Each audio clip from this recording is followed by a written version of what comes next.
The East African tradition of the Maasai tribe is to greet one another with the words Kasirian and Gera, which is Swahili for, so how are the children? In that community, the well-being of their children is the highest priority. If you are interested in participating in thought-provoking conversations about the well-being of children and families, please tune in every Wednesday at 3 p.m. to Fresh Start Today on 860 AM WNOV. Together, we can save our children. It's a great day.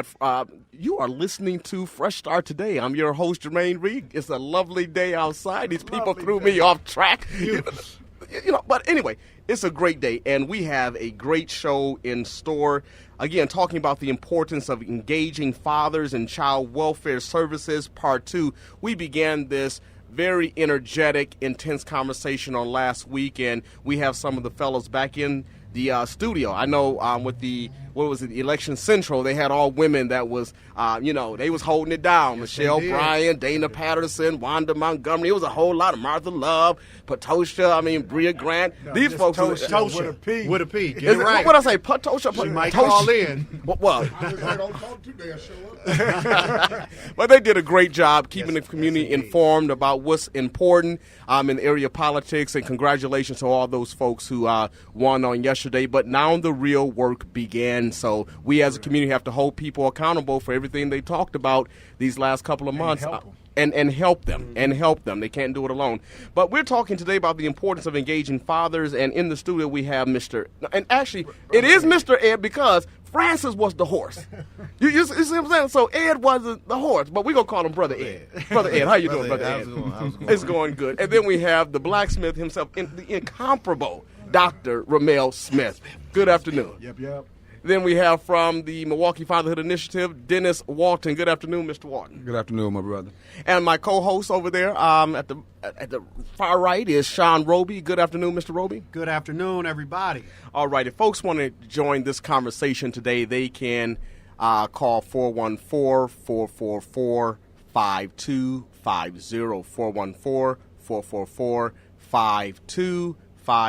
We certainly want to hear from you. This is a very, very important conversation. But before we jump off into the content, I just want to give a couple of community announcements. First of all, April is National Child Abuse Prevention Month. It's also Stress Awareness Month and Financial Literacy. So there's a lot of things that's going on in our community around those topics, including STD awareness. So just want you all to be mindful of what we're celebrating this month as a community. But also, too, the Color Child Welfare Conference is coming up on May the 17th, and we have some phenomenal speakers. The Honorable Pamela Gray, Dr. Stacy Patton, Senator Nakia Harris-Dodd will be there, Ophelia King, Dr. Marva Lewis from Tulane University, Brandy Nicole Brooks, who is the author of The Black Single Mother and Child Welfare. Our very own Wanda Montgomery is going to be talking about engaging family engagement, what considerations folks need to have when engaging African-American families. So we're looking for J. Tony Oliver, who is the national president of the Black Social Work National Association of Black Social Workers. That's what it is. So if you're interested in attending this conference, you can give us a call at 414-351-1100, 414-351-1100. And we will be giving away 2 free registrations on the show this afternoon. So going back to what our topic is going to be, the importance of engaging African-American fathers. As many of you all are aware, CPS Engaging Fathers is federally mandated, but far too many fathers have been left out of the Child Welfare and Family Court family-centered practice, and far too many children have been adopted out due to our system's illegal practices. Such was almost the case with our guest today, Brother Ed. What we know is that research shows that children growing up without fathers are more likely to fail at school or to drop out, engage in early sexual activity, develop drug and alcohol problems, and experience or perpetrate violence. If we know that healthy father presence and involvement is paramount to children's development, why are many fathers marginalized and overlooked by the very child-serving systems that are supposed to be working in children's best interests? Today is our distinct pleasure to have back with us Brother Ed. His case in 2006 was a turning point in how our local child welfare system responded to fathers whose children were involved in foster care. Now, I want to quote something from the Journal-Sentinel, October the 12th, 2006, a story that was written by Mary Zahn. And I'm quoting the former Bureau of Milwaukee Child Welfare Director, Ms. Denise Revels-Robinson. "We are improving our practice of finding fathers and focusing on paternal relatives. Before," she said, "the Bureau almost always looked at a child's maternal side or to registered foster families for suitable placements if a child was taken into protective services." So now let's give a little backdrop to your story, Brother Ed. You were fighting the system because from the beginning, from the time your child was born, you have made them folks aware that you wanted to be involved in your son's life. You wanted to care for your son. Correct. You didn't just want to have visitations. No, You wanted to be the primary caregiver. You wanted to be the father to your child. Right. Okay. So in December 2014, your son was placed in foster care, but you had met some resistance in terms of their willing to work with you. Yes. Okay. So in order to have your son placed with you, you had to meet several court order conditions, or you had to prove to the court that you were a fit parent. Some of those things were attend 2 parenting classes, 4 psychological evaluations you had to submit to. You also had to be involved in individual therapy, family therapy, complete an anger management class, a nurturing class, and then you also had to obtain gainful employment. Right. Okay. So in spite of these barriers that you encountered, you continue to fight for your son. Yes. Now, this might sound crazy, but help me understand. Why did you continue to fight for your son? Because there are so many men, when we come in contact with the system, we're intimidated by it, and we just don't follow through. We just give up in the middle process. Why did you continue to fight for your son?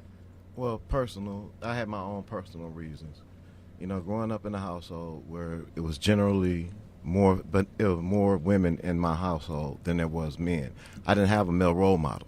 So basically, I didn't want my son to be deprived of what I had been taken away from me. And that was a father that's actually that was in the home. Okay. So after you had, completed all these court order conditions, you filed a motion to have your son permanently move into your home, and it was met with some resistance. The Harlings, I believe the Journal-Sentinel had reported, who lived out in Belgium, Wisconsin, hired an attorney to help them keep your son. Correct. Okay, so after 16 hearings and a 5-day court trial, Judge David Borowski announced his decision on November the 15th, 2007. 2006. And that your son should be placed in your care. How did that feel? It was a big weight off of my chest. At the time, the way things was going at that time, I already had my appeal papers. I had all my, I wasn't giving up. It was a fight that it was going to be ongoing. But through the grace of a power greater than me, I choose to call God that it was him who did all things. He can move mountains, and he did. And he put my son back in my home. One of the amazing things that I like about your story, when you came in here last week, the first thing that you did was give thanks. Yes. But it was giving thanks to the system. Yes. Because according to what you said, the system helped make you the father and the man that you are today. Right. You got to think about it. If you go through some challenges or some adversities, the things that you're going to do is you're going to guard that was most precious to you. All right. And during that battle, you're going to learn some things that you didn't know. Perfect example. Most men don't like to ask for help. Man is not supposed to cry. Man ain't supposed to do this, that, and the other. But see, the thing of it is that when we come from where we come from, we have to learn. Sometimes it's not about us. We have to put it into a bigger picture. These children, like I said before, they're the casualties of war. Casualties of war. They're the one that's getting hurt throughout this whole process. The fathers, one way or another, got to be a part of their child's life. Their children get into the system. It's not no one's fault that, things happen for a reason. Okay. And if a child is placed in a system that's created to fail, that child is going to act out, like he said in the beginning, on drugs, alcohol. He's going to be violent towards everybody. He's going to have aggression. He's going to have resentments. And you think about it. You put a red child in a brown area. He's going to wonder why he's that color. Why everything's so different for him. So I'm reading a book, and this is going to go out there to the panel. And the name of this book is Representing Parents in Child Welfare Cases. And a friend of mine, Vive Sankern, who presented at our last Color Child Welfare Conference, he is a clinical professor and an attorney in the Detroit area. And in this particular book, he touches on something that he refers to as a master narrative or a grand narrative, which is a unifying, overarching story that seems to explain everything about its subject. This subject acts as a filter affecting the way a subject is understood or related to. It certainly deals with perceptions and attitudes. What is the master narrative that white America and institutions like child welfare, foster care, law enforcement, behavioral health, judicial systems, the education system, what is the grand or master narrative that these institutions have of black men? Well, for myself, I think, man, when you put it in that kind of perspective and you look at historically how we have been portrayed in our media, throughout our society, when you look at, a lot of times people want to move away from this, but when you look at the effects of slavery, and you go back to the origin of how we were treated as individuals and the strategic intent to divide the family. I think that when you fast forward to today, you still see a lot of those traces of, those slave codes, and those negative images that were portrayed of us, to where people see us, we've been dehumanized in a lot of ways. And for me, it's interesting because, for the first time in Milwaukee, I've just seen the city in a sad state of being. Especially as it pertains to the condition and position of black men in this community. There is such a lackluster type of attitude when we talk about, how we are being disenfranchised from our families, when we talk about how we are not organized as men and mobilized as men and maintaining a position of strength. We're almost counted out right now. I mean, we're not even second-class citizens. We're looked at as third- and fourth-class citizens. So when you talk about a master narrative, the fact that we are deprived of so many things and we're not organized amongst ourselves, and in particular organized when it comes to our families. If you don't have a position as a man within your family, you're not a man. And many individuals walk around here with that void. And I think that for us, we have to really get back to, understanding that our first priority as men, a personal responsibility, is to be there for our families. But we have to rebuild our image by coming together around these issues. And we have to, they've taken the fight out of us. You have so many men who are being worked through this system and beat down by this system to the point where it's just a common thing for a man not to be recognized as a strength in his family, or a man to not even be considered when his child goes into foster care, and they put your child into a home with some type of foreigner, and you're not even looked at as credible. So we have to get back to really understanding what it means to be men, but from a cultural perspective, what does it mean to be black men? And culturally, if we're not that strength or that force within our family, we're disconnected. So that master narrative, I think, plays a big role into that right now, where you're seeing, black men just being dehumanized and not given the consideration, that they deserve. Got you. So this narrative. Well, no, I mean, just to piggyback off of Brother Dennis, he brings up some great points. And I think of a book called The Pedagogy of the Oppressed by Paulo Freire. It's a Latin American brother, but it's been translated here. And what he talks about, and this goes into your point, he talks about when there's ever been a culture that's been oppressed, the oppressor never sees that person. Where you talk about you said second or third, fourth class citizen, but they don't even see him as that. It's really more like a stepchild. It's like a childlike thing, and that was always the thing. In 1994, there's a book called The Bell Curve that was written by Herrnstein and Murray. And they were supposed to empirically prove that black people were intellectually inferior to white people, and that goes into the whole point of saying you can't do for yourself. We have to tell you, we have to teach you, we know better than you. And going back to Paulo Freire, what it was saying is you will never have full equality in the system when anybody thinks that if I think I'm better than you, there's no way I'm ever going to give you equality with me, because that just doesn't make sense to me. It's like allowing your 5-year-old child to drive a car. It's not safe for anybody.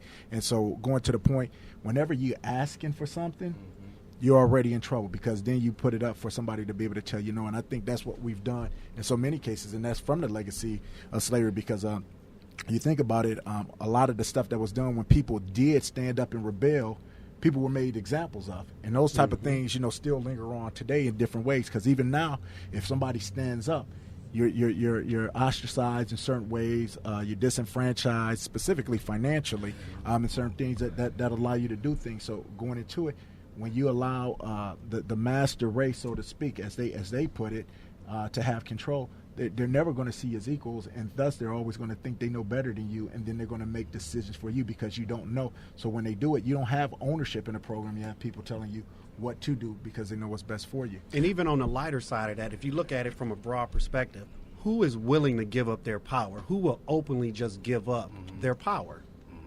When you look at that from a system standpoint. He said people who are the oppressor is never going to willingly give up. Exactly. His power to the oppressed. But also to that point, when we have a lot of talk about racial equality, and when you talk about racial equality, somebody's gonna lose out from that. When you make everybody equal, somebody's losing. And you have to think about this. Black people in particular are the only people in this country who are not immigrants. Every other individual. No, we're immigrants. We're involuntary immigrants. So it's a difference between a voluntary immigrant and an involuntary immigrant. Well, I think we're more captives. Well, that's what an involuntary immigrant is. We didn't want to come. We were captive. Exactly. We didn't come here willingly. But everybody else came here to benefit off of the legacy of slavery when we haven't had that opportunity to benefit off of all of the work that we put in. But I want to go back to something else that you said when you talked about pedagogy of the oppressed. One of the other things that Pablo Freire said within that book is that when people who are oppressed adopt the tools of the oppressor, this is what we see a lot of times, that people have been beat down so much. And this is what I see within the black community, that when we do get some access, particularly us as men I'm talking about right now, instead of reaching back and helping one another, what we do is we adopt the tools of the oppressor. So our car becomes more important. Our clothes become more important. Our position within ourselves becomes more important than reaching back and embracing our community. And when you want to be culturally correct, that's never how we survived as a people, and as men, we have to organize and mobilize amongst each other and unify. When you look at any community, Arab, white, Hispanic, Asian, the men are the head of their communities. You understand what I'm saying? And right now, we're in a community right now where if you look on every corner within the inner city, 53206 in particular, you go to any business, it's going to be an Asian, it's going to be an Arab, it's going to be somebody who's not a person of color. It's not going to be one of us. How can we be in power if we're not in control of our finances, if we're not in control of our economic situation? Every dollar that we have leaves our community immediately. We're not owning anything. We're not in control of our media. Fortunately, we have a platform like this where we're able to communicate, but for the most part, we're not in control of the images and the way media portrays us. We're not in control of our political system. I thank God, that there is some glimmers of hope, because when you look at yesterday, we had a great voter turnout, when we look at the numbers. So that gives us some hope that people are becoming more civically engaged. All right. Now, what I'm going to have to do is keep this connected to child welfare, because I have an audience out there. I got you, my brother. That's very interested in this program. So, but everything you're talking about, when you talk about political emancipation, when you're talking about financial control, all of these things impact child welfare and family well-being. So we get it, but I got special. No. But I think all these things are relevant, though. So when we deal with the perceptions, when we deal with attitudes that folks have toward black men. My question is, let's deal with some of those perceptions. Do you think that folks who deal with us or who look at us see us as being angry and aggressive? And then how do we deal with that? No, what I was going to say, I mean, that's where the propaganda of the media come on. Okay. It's like I got a nephew who's in college in Iowa, and his classmates say, "Oh, you're the first time I ever seen a real black person." And so what that is, that means every image, every concept they have of a black person was something that they saw on TV, something that they saw in the media. And when you look at going back to your point, Brother Dan, we don't control any of that. Right. When you look at who controls the media, you say, hey, what is the image that they're spinning? So are they true? Should they think that? Well, if that's all you told, that's all you know. And if you don't have anything to counter that, then you're in trouble. But how does that feel? I mean, for us to be black men, black fathers, knowing that people are afraid of it, it's something about our presence. Well, I think that it's all right for us to be angry. It's all right for us to be aggressive. Justifiable. Okay. You know what I'm saying? And I think that, when you look at how we have been neutered in so many, just in a lot of ways, that they've taken the fight and taken the aggression out of black men strategically, and watered us down to where our anger and our frustration, our aggression is what kept us motivated to fight and to be at the forefront of our issues, when it comes to defending and protecting ourselves. But now they've taken that fight out of us. So I think being angry and aggressive is good. It just has to be focused, and it can't be emotional. And particularly when it comes down to folk taking our kids, because I think one of you alluded to it last week talking about, in slavery when they would just come and carry away your kids and you couldn't do anything. Man, I went through that. But that same thing is happening in child welfare across America every single day in delinquency courts, in juvenile courts, in family courts, that fathers don't have a presence. And so we have Mish on the line. Mish, do you have a brief question or comment as it relates to this topic?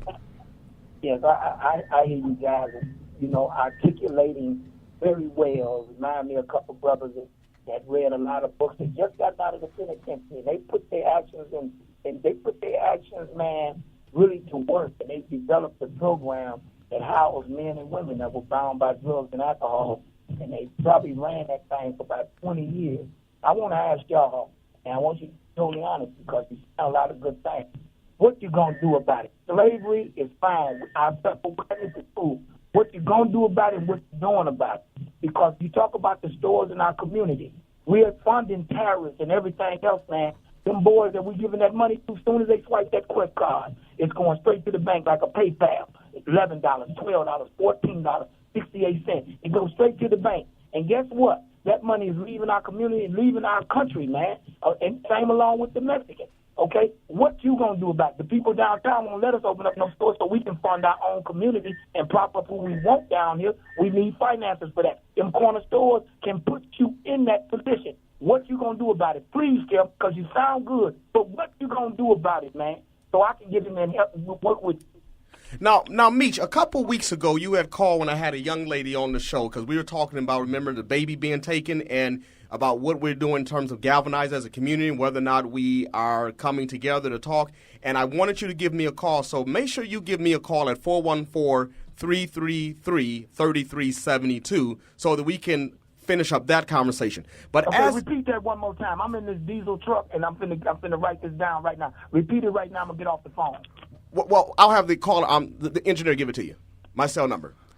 So what we're going to do about it, because we're going to have a solution piece to this conversation, and we're going to address Mish concerning his question, because there's some very simple things that we can do that won't require marching. It won't require 5,000 signatures. We don't even have to pass legislation on it. It's things that we can do today to make sure that we're having a presence in our families. And even this forum creates an opportunity to educate fathers about resources in this community that's going to help them when they are encountering or engaging child welfare and family court systems. And just to your point, just having this conversation is one that has been long overdue.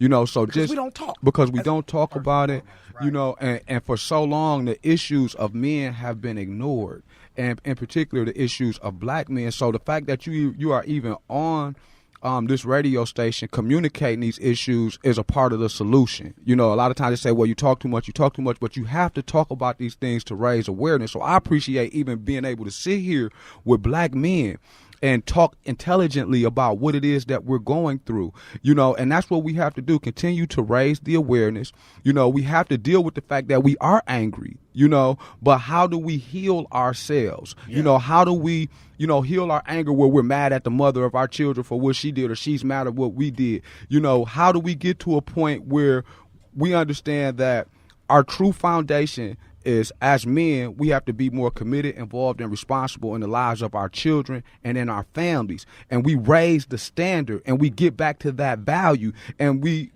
organize and mobilize as men, and we go into our community and we embrace individuals. Gotcha. So like this brother said, I lost my children for 6 years. I had to fight for 6 years to get my children back into my life, you know, because at the time me and the mother of my children were going through some things. I had to grow up and, you know, mature. She had to mature, but we worked those things out. But at that time, I was so angry. I was ready to, you know, you have a lot of men who are walking around here with that void because we don't understand that a man is emotionally attached to his child just the way a woman is, you know. Well, yeah, and let me say, Brother Mish, you can always look up Fresh Start Family Services online. If you want to talk with me, you can call the radio station here, and they can put you in contact with me. But my phone number is 414-333-3372. Looking forward to having a conversation with you.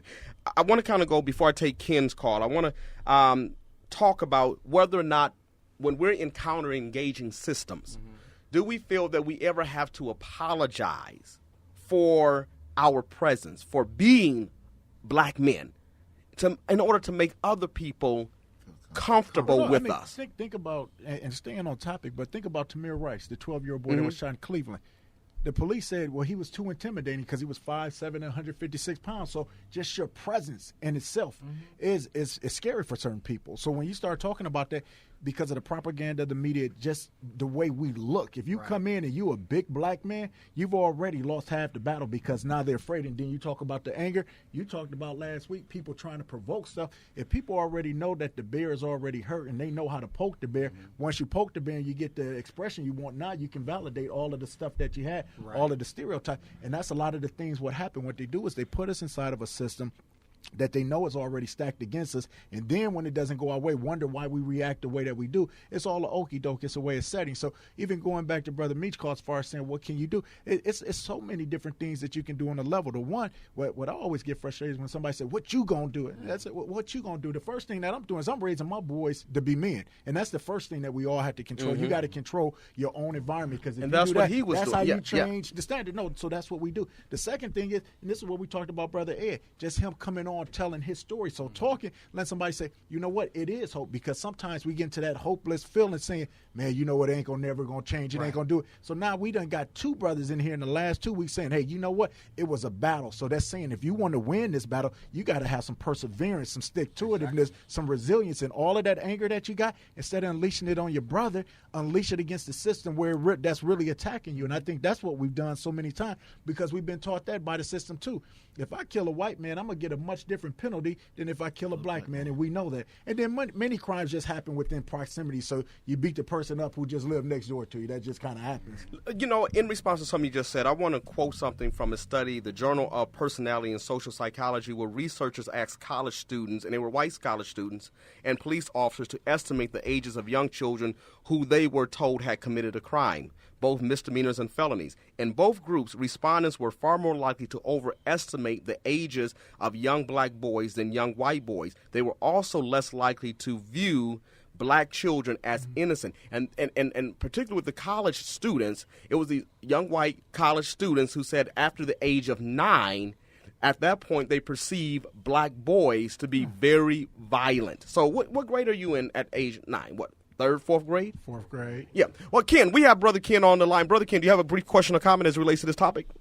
Yes, sir. How you doing, gentlemen? We're doing great. All right. Oh, that's good. That's good. I think first and foremost, men have to look in the mirror and not lie to themselves. You know, I mean, these women, they're doing the best that they can. They hold it down, you know. And I was fortunate to have both my parents through most of my life, and you know, and I'm married. I've been married over 20 years, and my children, they see a man. You know, they grew up. I was there in their life. Fortunately, I was there all their life, and they saw a man.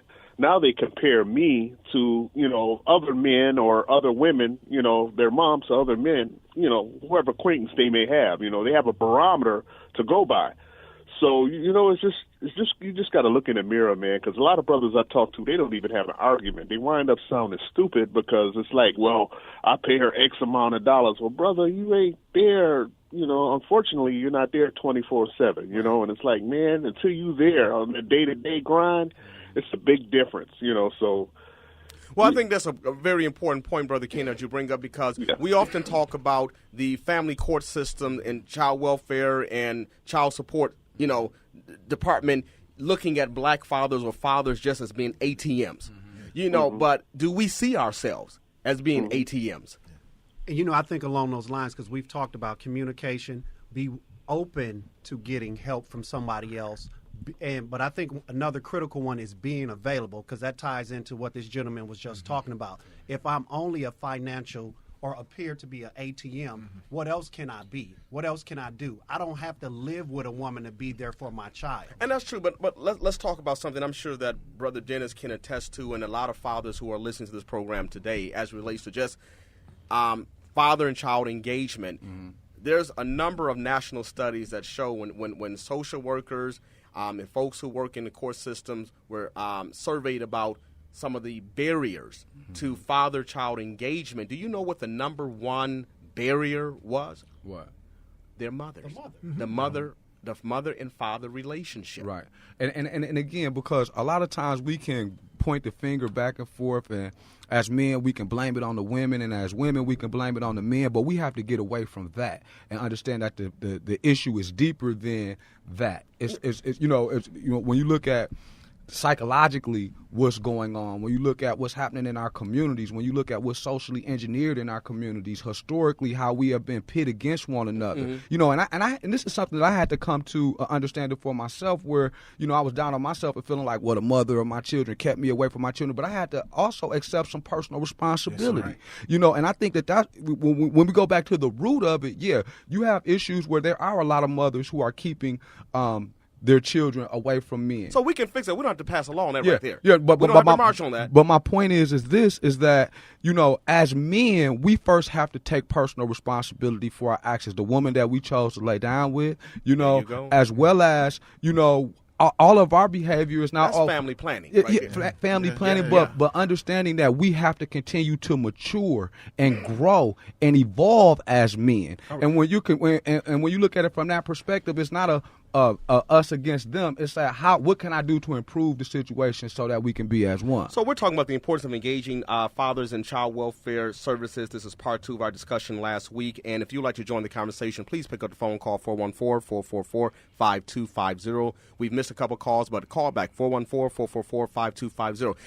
I need to ask something about this relationship piece, because that's huge. And I think how the system responds to resident fathers versus non-resident fathers, I mean, is a discussion to be had. But Dr. Smith, okay, go ahead. I want you to address the relationship between fathers and mothers, and what can we do in the best interest of children. So, well, I mean, it goes both ways. I think what Dennis said is just the main thing, and that's something you try to tell the young brothers, you know, from the get-go. It's like you put yourself in a bad situation, and we know how we was when we were young, so you're not going to, you know, take that thing out, but that's one of the things that you got to let them understand. This is what your possible future is. But when you say, what can we do to establish the relationship, what we have to do is do things like this, as far as having communications where we have the talk for everybody to understand that there is a problem, and then everybody has to self personal accountability. And if we play the blame game, everybody loses. So it's not a matter of what you did that was wrong, what I did was wrong. We both wrong. Right. So what can we do that was right? I always try to look, when we ever try to come together, say, yeah, you offended me here, I offended you here. Where do we have common ground on it? If you got a child, the man is emotionally connected, the woman is emotionally connected, then we're looking out for that child. We don't want that child to be a casualty of war. What's the goal for this child? What's going to be the best things to get it there? And I find when you come to that common place of a common ground and say what's best for the child, you can work from there. Now, if you have some disagreements on there, you can figure out how it is. But what you have to do is put the child first. And it seems simplistic and really the theory is simplistic. It's just as far as like doing it in a practical sense is there. Right. So when you start talking about family planning, that's what we have to get infused. But that goes back into the social engineering. When we talk about somebody taking accountability for their actions, yeah, you have to take accountability for your actions. But if I know how to raise somebody, how to create an environment that's going to get the worst out of a person's personality, and then when that worst part is expressed, and then put blame on them, then hold them accountable for it, well, then really what we got to hold accountable is the system. And then this is where we go back to here. We're talking about asking an oppressor to help the oppressed. Right. So if we just say, hey, make it equal, you said somebody loses, because if all of a sudden all of the gains that the majority culture has, all of a sudden everybody else has those same things, we've come up, but in essence they've come down. They don't want to lose that. So it goes to not asking, but taking what you had to have. So help me understand this. Historically speaking, black fathers have been locked out and separated from their families. It's part of institutional practices. So, and that's hundreds of years, centuries ago to the very present. So is it feasible or realistic, Dr. Smith, to assume or to ask, or assume the position that we should expect for child welfare to change how it responds to the brother Eds in this community? No, and that's why we talk about yesterday, even with the voting, because then it talks about who can we get inside of there that represents us. And then also for our young brothers, when we're talking about certain things that we need as far as professions and fields to go in. So not only is there representation of somebody who can fight for us in court, but it's somebody there in those positions, and not just the same color, but who really looks like us, because that goes back to what you're saying, how the oppressed can start to look like the oppressor, having people who now get those degrees, who are now in those positions of power, but use them in an accountable manner in which they help those people whom they really serve. We're about to take a break, but caller number 10, you can win, caller number 5, you can win a free registration to the Color Child Welfare Conference on May 17th. The theme is Against All Odds, from Foster Care to Success. We're going to have a lot of great speakers there. Hopefully we'll have a lot of fathers there, the community. And if you, so call 414-444-5250 if you're interested, 414-444-5250 for a free registration to the Color Child Welfare Conference. And when we come back after this break, we're going to talk about one of these other perceptions when we go back to the master narrative in terms of this myth that black men do not take care of their children and they abandon their families, right after this break. This is Jermaine reporting from Fresh Start's WBCM studio with breaking news. Black children are flooding the local foster care system. Infant boys and girls coming straight out the womb, which means you probably have a black child in foster care, you are a black child in foster care, you're related to a black child in foster care, or you may even be a case manager or service provider for a black child in foster care. If so, then you don't want to miss the Color of Child Welfare Conference on May 17th. Fresh Start Family Services will host the only conference in the state that convenes to strictly focus on the needs of black children in foster care. This year's theme is Against All Odds, from foster care to success. There will be national and local presenters like judges, authors, educators, politicians, and journalists who were formerly in foster care, and many others. Some of the workshop titles include Black Children's Journey in Foster Care, From Total Exclusion to Over-Inclusion, Psychotropic Drug Dependency in Black Children, Black Single Mothers and the Child Welfare System. There's so much to talk about. To join the conversation, register today for the Color Child Welfare Conference and Recruitment Fair on May 17th. Call 414-351-1100. That's 351-1100. Limited seats available. This is Jermaine signing off from Fresh Start WBCM, Wisconsin Black Children Matter. Back to you. All right, you're listening to Fresh Start Today with your host, Jermaine Reed, Sean Roby. We have Dennis Walton in the studio from the Milwaukee Fatherhood Initiative. Dr. Ramel Smith, the blacksmith, is in. And then we have Brother Ed. So thanks a lot for tuning into today's show. We've been having a very great conversation around the importance of engaging fathers in child welfare services. And congratulations to Percy Perry, who is the winner of a free registration to the Color of Child Welfare Conference on May the 17th, 2016. Congratulations again, Percy. I'm sure you're going to have a great time. And also, too, if there's folks out here in this community and you have an open case with child welfare, you had an open case with child welfare, or you might have an open case with child welfare, you need to give me a call because we can work some things out to make sure that you're at the conference, 414-351-1100. Because we never can forget that 68.2% of the children who are in out-of-home care in Milwaukee County are black children. And majority of them kids have a living, breathing black father. Right. And that's what we're talking about today. So, Brother Ed, your case was hallmark. It was just a phenomenal model of what fathers can do when they're fighting for their kids. You won.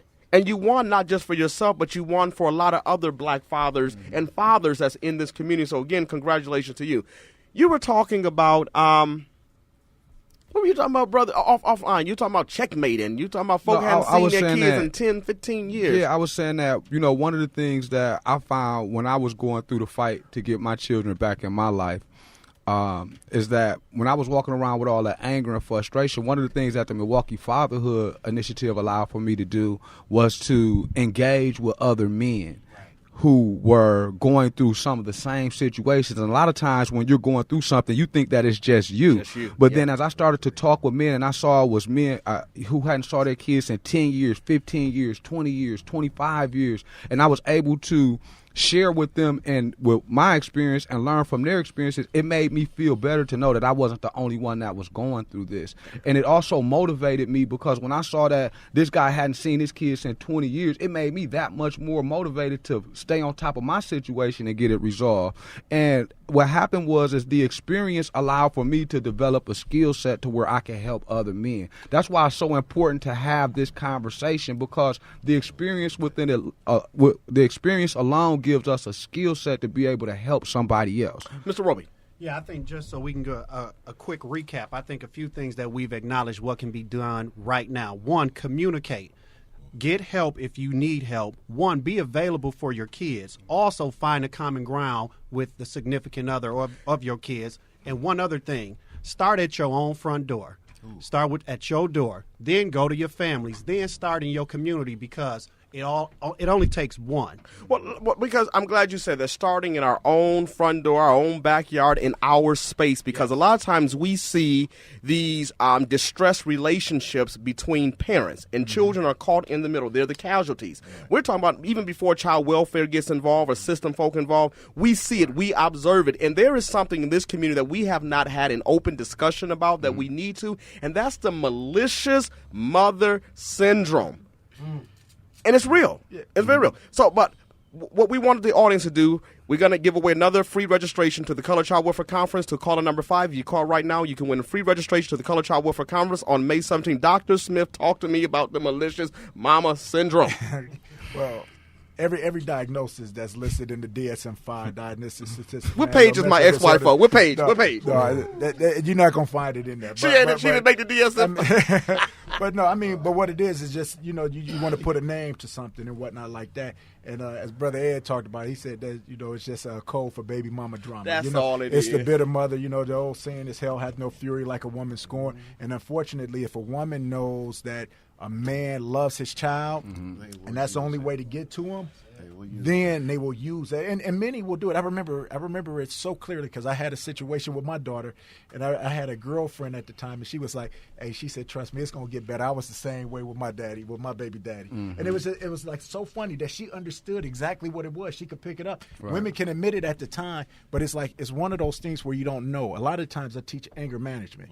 And when I teach about anger management, it's several types of anger. But the worst kind is what we call a chronic anger that's called rage. And rage is when you are so upset that you don't even care about the collateral damage that comes, long as you can hurt the intended victim. So even hurting your son or hurting your daughter, if it hurts that baby daddy because he hurt you, he won't get back with you, or he did something to you, then you will even hurt that child to do it. So when we talk about a malicious mother syndrome, I don't look at it as from a pure psychological classification, but it is a true issue that happens. But there was something that happened in the media recently, and it's a sad story, and I don't like to talk about rumors so I'll be the first to say I don't know if it's true, but there was a very sad situation where a young girl had committed suicide, had jumped in the lake, and she jumped in the lake with the baby. With the child. And so when we look at that type of situation, some folks say it was to get back at the male, but is there an attitude, is there a position that mothers, and I've seen it in my own family, I've seen it with my ex-wife, who when they partner with the court system, they almost make it very impossible for fathers to get access or equal time with a sabotage, supervised visit, contact. All of we really need to have an internal conversation. I agree. And the one thing that most of our sisters know is that if ever you want to break a black man down, you mess with his kids, or you tell him to call the police on you. Right. Right. And I think that where all of that is true, and again, I'm a person who have been into it with the mothers of my children and have felt like that and have been denied access to my children, all of those things, but I still think that as men, we first have to assume personal responsibility for ourselves, and we have to get our emotions in check, and we have to get our behaviors in check, and we have to get our attitudes in check, and there's a lot of things that build up to, a lot of these sisters are hurt, are scorned, and we've created some unhealthy environments at times. Now, I'm not saying that, I think that the most important thing that we can do that will change this overnight is when black men and black women make recommit themselves to loving each other. That's what has to happen. If black men and black women recommit also, themselves, I don't have to be in a relationship with my baby not at all. or my But I'm child's talking about mother the love. in order But to some women want that though. Yeah, and so I mean, and it goes. To But your some point. men want that too. Yeah, two-way street. No, it's definitely a two-way street. But what I'm saying is this: what we have to recognize is that it's going to be some people who are going to get together, and I think what the hardest part is how do I co-parent with a person who I may not particularly like or care Exactly. for. And I think that's the thing, because if you can co-parent, it's easy to co-parent with somebody who you like and you can agree to disagree and you can do those things. But how do we get people to peacefully co-parent with two people who couldn't coexist? And I think that's where unconditional love has to come in at, man. You know what I'm saying? Because if you it does. I'm just saying no, but when we look at the foundation of the black family, there has to be love. You have to start with love. And now we have to make a recommitment to that. We got about 3 minutes left of the program. It's something I want to say. In the New York Times, there was an article in the New York Times that said 1.5 million black men were missing, and this article described the disproportionate number of black men missing from everyday life versus black females. Mm-hmm. Whether it's due to early deaths, incarceration, homicide, disabilities, heart disease, or whatever, or accidents, black men grapple with issues that result in more single-parent families. But there is another narrative that counters this, and there was a report in 2012 that was issued by the Center for Disease Control and Prevention, which indicated, 1, children under the age of 5, black fathers prepared and or ate meals more with their children versus their white and Hispanic counterparts. 2, in the same age group between 5 and 18, black fathers took children to and from activities daily more compared to their white and Hispanic counterparts. 3, children between the ages of 5 and 18, their fathers also helped them with their homework more than their white and Hispanic counterparts. We don't hear about that. Right. What we hear about is that 70% of the black homes are headed by black females, but that don't mean that 70% of these homes, there aren't fathers who are non-resident who aren't involved with their children. We have a caller, and we only have about 2 more minutes online. Caller, do you have a brief question or comment? Hello? Yes. Brief question or comment? Sir? I've been calling, talking to Sherwin on a regular basis, with things that's been going on with my situation with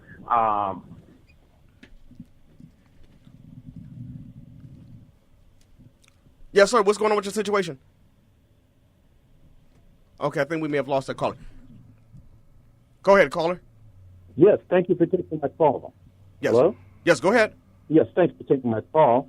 The gentlemen are discussing a subject that is very near and dear to my heart as a father, as a black father. And I just wanted to share that as I'm listening, I hear you talking about, the whole matter of relationships between men and women and how to solve that as it relates to our children. And one of you gentlemen made the comment, and I forgot who it was that made the comment. Made a comment about we have to be responsible about the women when we lay down with them. I guess what I want to add to that is this. I would think that the most important thing that we as black men have to understand is that we have a responsibility when it comes to raising the next generation of fathers. That's right. And we have a responsibility in the sense that we need to teach young black boys about the responsibility of fatherhood and to train them about refraining from bringing children into the world until we're responsible, till we're financially capable and emotionally capable. And I think that's where it really all begins, because understanding that we enter the adult world with many strikes against us as far as discrimination is concerned, employment is concerned, education is concerned. And so we have a responsibility to prepare our young black men before adulthood, way before adulthood, about I agree. the responsibility of fatherhood. I agree, my brother. I only have about 60 seconds or less to close out the show, but everything you said is right on point. And thank you for listening to Fresh Start Today. And we'll get your information. I'll give you a free registration to the conference as well. One thing I want to say, I believe I found the cure. So you all get ready to get my honorary PhD. So I'm going to be Dr. Jermaine Reed when I come in here next week. Or Nobel Peace Prize. I found the cure to ADHD, PTSD, ODD, CD, ADD, RAD, all them alphabets. And you know what it is? It's DAD. Yeah. It's that. A healthy relationship with fathers. There's nothing else that is more potent. Not a foster father, not an adoptive father, not a father-like figure, not a coach, not a mentor. It's an engaged father. How can folks get in contact with the Milwaukee Fatherhood Initiative? At any time that you're looking for some help around your issues with fatherhood, you can call the Milwaukee Fatherhood Initiative at 414-286-5618. Again, that's 414-286-5618. All right. If you have any questions, call Fresh Start at 414-351-1100. And I'm looking to bring in Dr. Ayala Van Zandt for our Soul Cafe in the future, and I'll give you more information about it. Be blessed. Be safe. Until next week. Talk to you later.